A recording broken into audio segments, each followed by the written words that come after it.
नमस्ते। पिछले कुछ दिनों से स्टॉक मार्केट में जो भूचाल आया है उसने कई लोगों की नींद उड़ा दी है। पोर्टफोलियो एकदम लाल हैं और चारों तरफ एक बेचैनी का माहौल है। तो सवाल ये है कि क्या ये सिर्फ एक खतरा है या फिर इसमें कोई मौका भी छिपा है।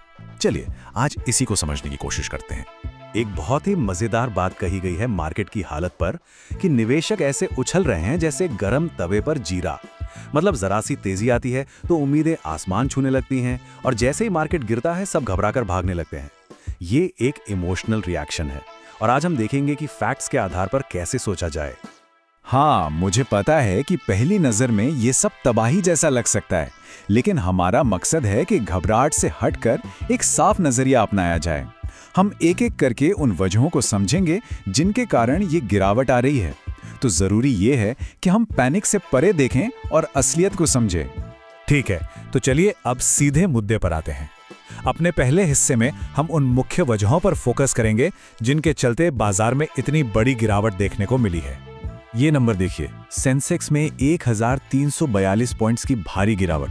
ये आंकड़ा अपने आप में बता रहा है कि सिचुएशन कितनी गंभीर है और इसने इन्वेस्टर्स के भरोसे को सच में हिलाकर रख दिया है। और कहानी सिर्फ सेंसेक्स पर खत्म नहीं होती, निफ्टी में भी 394 पॉइंट्स की तेज गिरावट आई। ये दोनों नंबर मिलकर मार्केट की मौजूदा कमजोर हालत की पूरी तस्वीर साफ कर देते हैं। तो सबसे बड़ा सवाल कि आखिर ऐसा हो क्यों रहा है। देखिए, दो बड़े इंडिकेटर्स हैं, दो बड़े इशारे हैं जो हमें बता रहे हैं कि शायद मामला और भी बिगड़ सकता है। पहला, विदेशी निवेशक क्या कर रहे हैं और दूसरा, दुनिया भर में कच्चे तेल की कीमतें कहां जा रही हैं। अब इस नंबर पर गौर कीजिए, 32,000 करोड़ रुपए। विदेशी संस्थागत निवेशकों यानी FIIs, जिन्हें मार्केट का स्मार्ट मनी कहा जाता है, उन्होंने हाल ही में इतनी बड़ी रकम की बिकवाली की है।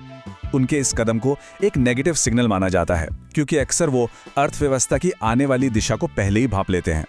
और दूसरा बड़ा इंडिकेटर है कच्चा तेल। जैसा कि आप देख सकते हैं, ब्रेंट क्रूड ऑयल की कीमत लगभग $90 प्रति बैरल के खतरनाक लेवल के पास पहुंच रही है। जब तक ये कीमत $70 से $75 के नीचे नहीं आती, तब तक मार्केट के लिए चैन की सांस लेना मुश्किल है। तो चलिए अब ये देखते हैं कि दुनिया के एक कोने में हो रही घटना है सीधे हमारे देश की और हमारी जेब की मुश्किलें कैसे बढ़ा रही हैं। ये सिर्फ ग्लोबल न्यूज़ नहीं है, इसका असर सीधा हम पर पड़ रहा है। देखिए, दुनिया में जियोपॉलिटिकल टेंशन्स बढ़ती जा रही हैं, खासकर अमेरिका, ईरान और अब चीन के बीच। ईरान ने हॉर्मोज जलडमरू मध्य में जहाज़ों पर हमला कर दिया है और ये वो रास्ता है जो दुनिया के लिए एक बहुत ज़रूरी ऑयल सप्लाई रूट है।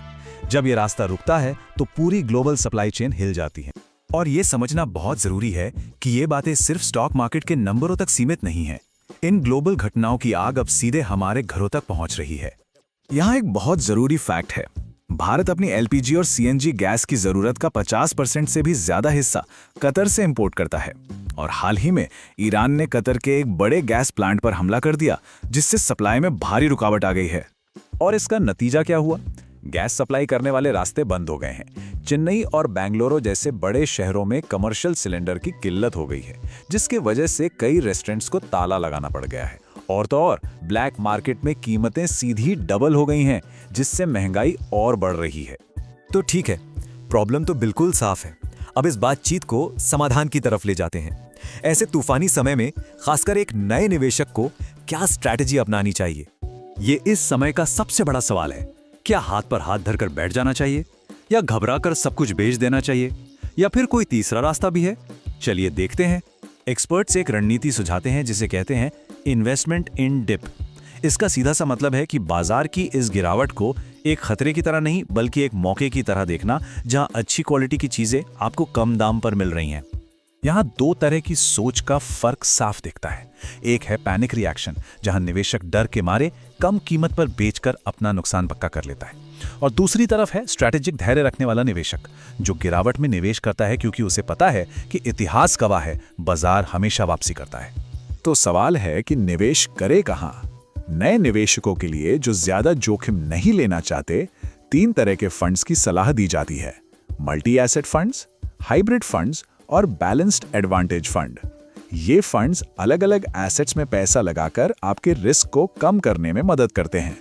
चलिए अब इस पूरी बातचीत को समेटते हैं और उस सबसे जरूरी सलाह पर आते हैं जिसे हर निवेशक को इस मुश्किल समय में याद रखना चाहिए। ये सलाह सुनने में थोड़ी अजीब लग सकती है, लेकिन ये बहुत पावरफुल है। आप जितनी बार अपना पोर्टफोलियो देखेंगे उतनी ही आपकी चिंता और घबराहट बढ़ेगी और आप इमोशनल होकर गलत फैसले ले सकते हैं। नजरें हटाने का मतलब है अपनी इन्वेस्टमेंट स्ट्रैटेजी पर भरोसा रखना और बाजार के रोज के उतार चढ़ाव से खुद को दूर रखना। तो निचोड़ यही है कि जानकारी रखें पर चिंता न करें। उतार चढ़ाव बाजार का स्वभाव है। अगर आपको ये जानकारी काम की लगी हो तो इसे लाइक करें और अपने विचार हमें कमेंट्स में बताएं।